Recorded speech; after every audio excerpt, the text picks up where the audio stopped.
Yeah, just talking about how you went to expand your channel.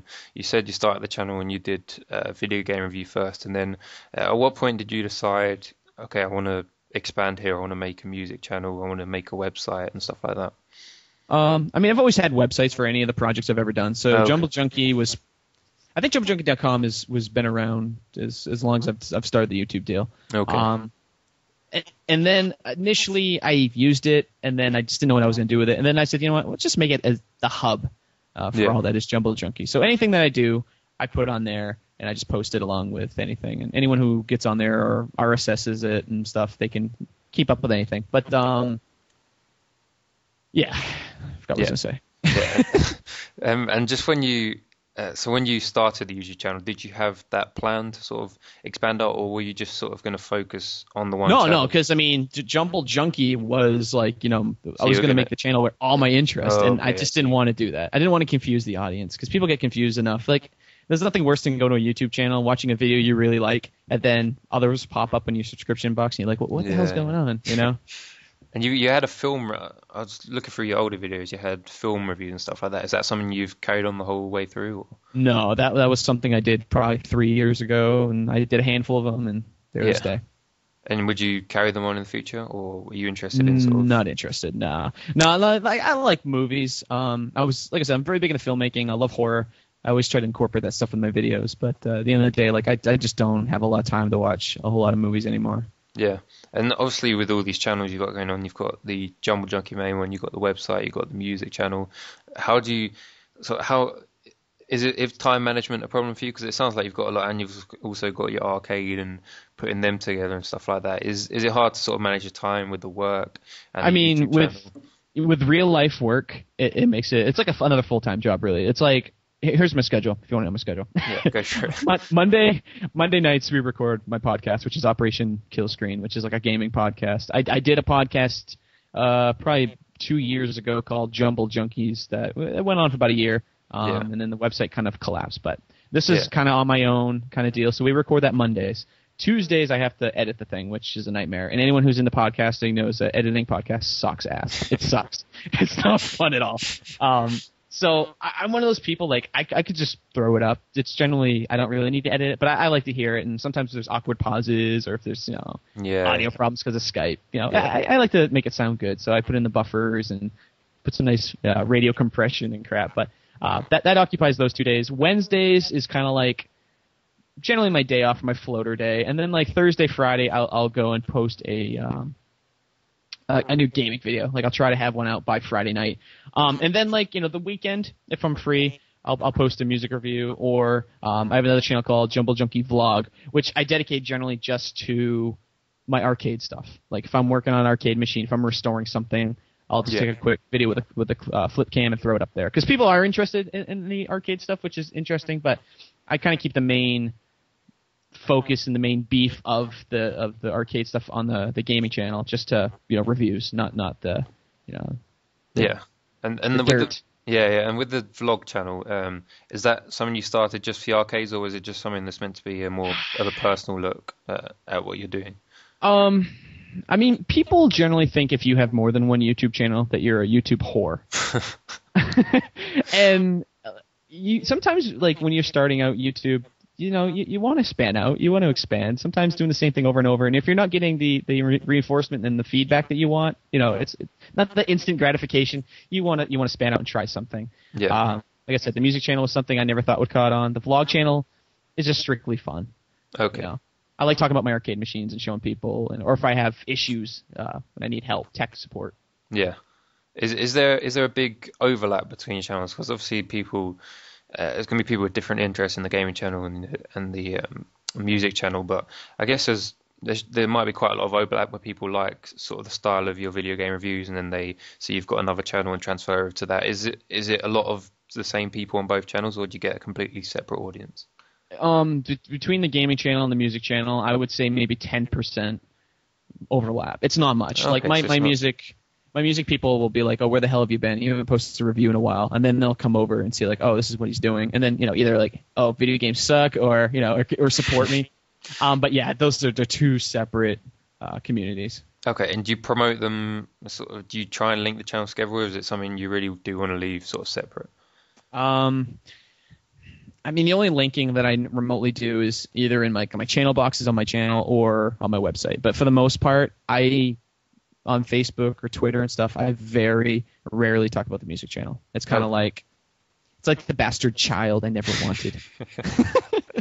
It's just there, but it's cool. Like I love the fans. I love that I have all the comments and feedback that I get. I mean, it totally blows away the feedback I get on my gaming channel. But it's just that's not my number one passion. yeah, yeah. You And should do YouTube because you want to do it. yeah, yeah. And I guess when you started out, did you have the idea that it was going to become sort of this thing that sort of took over when you've got, as you said, you're making a schedule of what you've got to plan, and you've got to plan sort of what you're doing around that.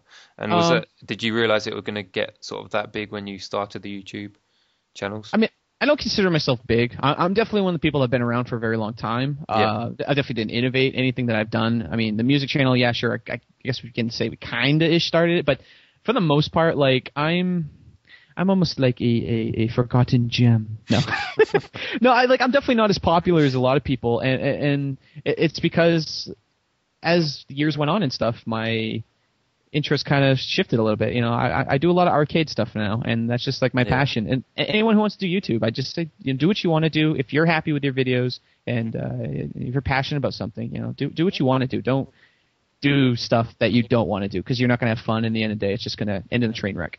Yeah. And so is the size of your channel something that you worry about at all? Or is it, as you said, it sounds like the reason you're doing it is because you enjoy it. So the size of your channel almost doesn't matter that much to you.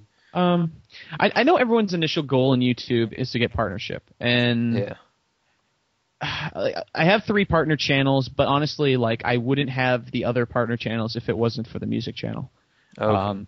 The music channel was the first to get partnered. I applied on a whim, I got it, and then I just applied on a whim on the other one saying that I was already a YouTube partner, and YouTube must have said, okay, this guy's already a partner, so boom, boom. But yes, the partnership is a plus. Yes, people see that and be like, okay, this guy's for real. But at the end of the day, partnership isn't all it's cracked up to be. Yeah. People shouldn't strive to become a YouTube partner to make millions of dollars because it's not very profitable. It's like, sure, it's fun to have few extra bucks, but I'm not joking. It's like a few extra bucks. Let's just talk about your podcast that you do from your website, which is Operation Kill Screen. Yep. How did that come about? How did you start that?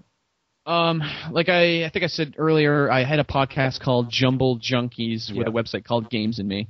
I am a massive Howard Stern fan. I have always really liked talk radio and stuff, and, Yeah. and just being inappropriate, and I just love like what we're doing right now. You can see I talk a lot. Yeah. Talk a lot.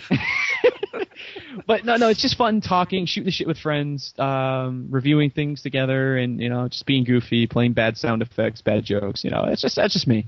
Yeah. And that podcast kind of went down. It was just the website went down, and it was like a quick 30-minute episodes with like goofy gaming stories, and it just got old quick. So I think Yeah. that lasted about a year.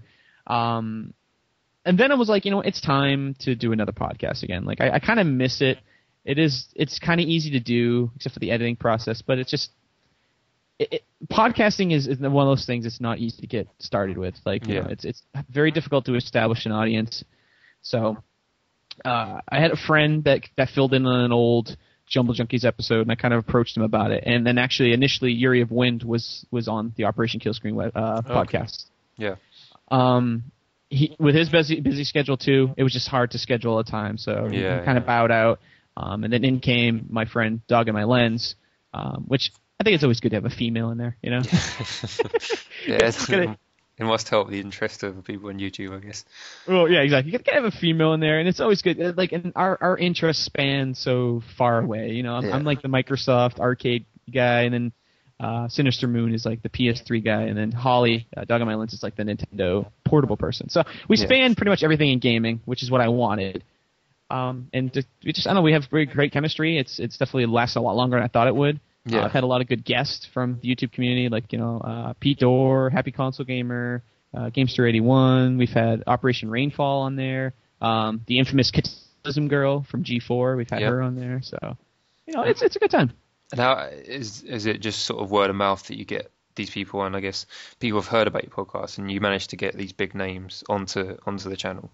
Yeah, and that's another thing too. Like I don't just do Operation Killscreen. I mean, I've been on All Gen Gamers, which I mean, being on there, they're a very popular podcast. It helps get a lot of traffic there. I appear regularly almost on Video Game Outsiders, which those guys have been around for over 6 years doing gaming podcasts. So I get a lot of traffic from those guys. On top of YouTube, on top of my guests that come in, it kind of like snowballs into something that's good. You know what I mean? It just grows. It's just going to continue to grow, which is good. Okay. Yeah. And as you said before, you got 3 partner channels, and the money isn't great. You said, have you ever thought about? I guess at the start you said you aim to make partner, but now that you've made partner, have you thought about sort of growing your channel and making this a full-time job at all? Unless I'm getting thousands upon thousands of views, it's never going to happen. And like I said, don't strive to make YouTube videos to make money. Do it because you want to do it. It's a hobby. If it leads into things in the future, working for a game company or doing stuff, awesome. Unfortunately, I don't live on the West Coast where most of that stuff happens, so that's kind of out the window. So it's like a hobby. And even when I did get partner, like people would think, I got to put a video out every day. Oh, I got to make money. And it just wasn't like that at all. Yeah. It's just I make it because I want to, and I want to. I like the interaction with the fans and talking to people. It's just I kind of like just sharing videos among my peers. Yeah.